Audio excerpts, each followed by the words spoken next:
ఇది తెలంగాణ ప్రభుత్వం విడుదల చేసిన ప్రజాపాలన దరఖాస్తు అప్లికేషన్ ఫారం. కాంగ్రెస్ ప్రభుత్వం అమలు చేస్తున్న 6 గ్యారెంటీల లబ్ధిని పొందేందుకు ఈ అప్లికేషన్ ఫారంలో అడిగిన అన్ని వివరాలను కరెక్ట్ గా నింపాల్సి ఉంటుంది. ప్రజాపాలన దరఖాస్తులను ఎలా నింపాలో ఈ వీడియోలో చూద్దాం. ఈ దరఖాస్తు సంఖ్యను ప్రభుత్వం వారు చూసుకుంటారు. మీరు దీంట్లో ఏం రాయకండి. కుటుంబ వివరాల కింద మీరు కొన్ని వివరాలు రాయాల్సి ఉంటుంది. ఇక్కడ మీ పూర్తి పేరు రాయండి. ఇక్కడ ఇంటి యజమాని స్త్రీ అయితే స్త్రీ అని టిక్ చేయండి, పురుషుడైతే పురుషుడి దగ్గర టిక్ చేయండి, ఇతరులైతే ఇతరుల దగ్గర టిక్ చేయండి. మీరు ఏ సామాజిక వర్గానికి చెందినవారో ఇక్కడ టిక్ చేయండి. ఎస్సీ అయితే ఎస్సీ దగ్గర, ఎస్టీ అయితే ఎస్టీ దగ్గర, బీసీ అయితే బీసీ దగ్గర, మైనార్టీ అయితే మైనార్టీ దగ్గర టిక్ చేయండి.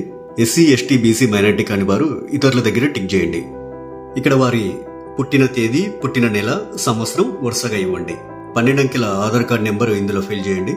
ఇక్కడ రేషన్ కార్డ్ నెంబర్ రాయండి. ఇక్కడ మీ మొబైల్ నెంబర్ రాయండి. వృత్తి దగ్గర మీరు చేసే వృత్తిని రాయండి. ఇక్కడ మీ కుటుంబ సభ్యుల పేర్లు, వారి వివరాలు తెలపాలి. ఇక్కడ పేరు, అతను గాని ఆమె గాని మీకేమవుతారో, తల్లి అయితే తల్లి అని, భార్య అయితే భార్య అని, కొడుకు అయితే కొడుకు అని, కూతురు అయితే కూతురు అని నింపండి. వారు స్త్రీ అయితే స్త్రీ అని, మగవారైతే పురుషుడని. ఇక్కడ వారి పుట్టిన తేదీ, పుట్టిన నెల, సంవత్సరం వరుసగా ఇవ్వండి. ఇక్కడ వారి ఆధార్ కార్డ్ నెంబర్ రాయండి. ఇలా మీ ఇంట్లో ఎంతమంది ఉంటే అంతమంది పేర్లు రాయండి. ఇక్కడ ఇక 2వ పేజీలో ఏం రాయాలో చూద్దాం. 10వ నెంబర్ దగ్గర మీ చిరునామా రాయండి. ఆధార్ కార్డులో ఉన్నట్లు మీ ఇంటి నెంబర్ ఇక్కడ రాయండి. మీ గ్రామం లేదా మున్సిపాలిటీ ఇక్కడ రాయండి. ఇక్కడ మీ వార్డ్ నెంబర్ రాయండి. ఇక్కడ మీ మండలం పేరు, తర్వాత మీ జిల్లా పేరు ఇక్కడ రాయండి. ఇప్పుడు అభయస్థం గ్యారెంటీల సెక్షన్ కొద్దాం. గ్యారెంటీల పథకాలు లబ్ధి పొందేందుకు మీరు ఏం చేయాలి, మీరు ఏ వివరాలు ఇక్కడ రాయాల్సి ఉంటుందనేది చూద్దాం. ఇక్కడ కావలసిన పథకాల లబ్ధి కొరకు మీరు టిక్ మార్క్ చేయాల్సి ఉంటుంది. మహాలక్ష్మి పథకంలో భాగంగా ఇక్కడ 2 పథకాలు ఉన్నాయి. మొదటిది ప్రతి నెల 2500 ఆర్థిక సాయం పొందేందుకు ఇక టిక్ మార్క్ పెట్టండి. ఇక రెండోది 500 రూపాయలకు గ్యాస్ సిలిండర్ పొందేందుకు ఇక టిక్ మార్క్ పెట్టండి. 500 రూపాయలకు గ్యాస్ సిలిండర్ కు సంబంధించి మీరు కొన్ని వివరాలు నింపాల్సి ఉంటుంది. మొదట ఇక్కడ మీ గ్యాస్ కనెక్షన్ నెంబర్ రాయండి. ఇక్కడేమో మీకు గ్యాస్ సరఫరా చేస్తున్న కంపెనీ పేరు రాయండి. మీరు సంవత్సరానికి ఎన్ని గ్యాస్ సిలిండర్లు వాడతారో ఆ సంఖ్యని ఇక్కడ రాయండి. రైతు భరోసా పథకం కింద లబ్ధి పొందేందుకు ఇక్కడ కొన్ని వివరాలు ఇవ్వాలి. రైతులు ప్రతి ఏటా ఎకరానికి 15,000 రూపాయలు పొందేందుకు ఇక్కడ వివరాలు ఇవ్వాల్సి ఉంటుంది. మీరు రైతు అయితే ఇక్కడ టిక్ మార్క్ పెట్టండి. ఒకవేళ మీరు కౌలు రైతు అయితే ఇక్కడ టిక్ మార్క్ పెట్టండి. ఇక్కడ మీ పట్టాదారు పుస్తక నెంబర్లు రాయండి. మీరు సాగు చేస్తున్న భూమి వివరాలు అంటే సర్వే నెంబరు, విస్తీర్ణం అలాంటి వివరాలన్నీ ఇక్కడ రాయండి. మీరు వ్యవసాయ కూలీలైతే ఏటా ఇచ్చే 12,000 రూపాయల కోసం ఇక్కడ టిక్ మార్క్ చేయండి. ఇక్కడ మీ ఉపాధి హామీ కార్డు నెంబర్ రాయండి. మరో గ్యారంటీ ఇంద్రమ్మ ఇండ్లు పథకం లబ్ధి కొరకు ఇక్కడ కొన్ని వివరాలు ఇవ్వాల్సి ఉంటుంది. ఇల్లు లేని అర్హులైన కుటుంబం వాళ్ళు ఈ వివరాలు ఇవ్వాలి. ఇంటి నిర్మాణం కోసం ఆర్థిక సాయం పొందేందుకు ఇక టిక్ మార్క్ చేయండి.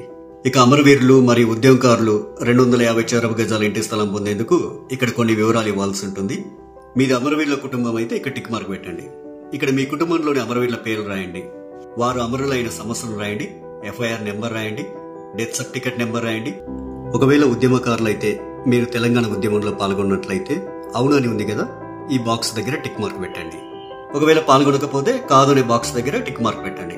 అవును దగ్గర టిక్ మార్క్ పెట్టినట్లయితే కొన్ని వివరాలు రాయాల్సి ఉంటుంది. సంబంధిత FIR నెంబర్ మరియు సంవత్సరం ఇక్కడ రాయండి.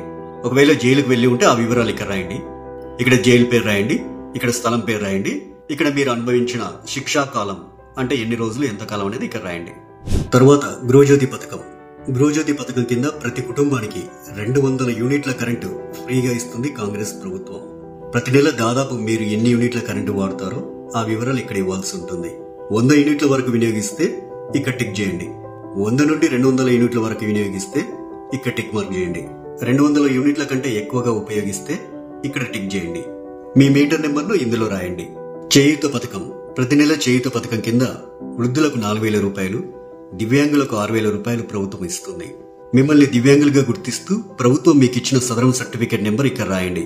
మిగతా వారు వృద్ధులైతే ఇక్కడ, గీతా కార్మికులైతే ఇక్కడ, డయాలిసిస్ బాధితులైతే ఇక్కడ, బీడీ కార్మికుల జీవన భృతి పొందే వాళ్ళైతే ఇక్కడ, ఒంటరి మహిళా జీవన భృతి పొందాలనుకునే వారు ఇక్కడ, వితంతు పెన్షన్ కోసం ఇక్కడ టిక్ మార్క్ చేయండి. చేనేత కార్మికులైతే ఇక్కడ టిక్ మార్క్ చేయండి. ఎయిడ్స్ వ్యాధిగ్రస్తులైతే ఇక్కడ టిక్ మార్క్ చేయండి. పైలేరియా బాధితులు ఇక్కడ టిక్ మార్క్ చేయండి.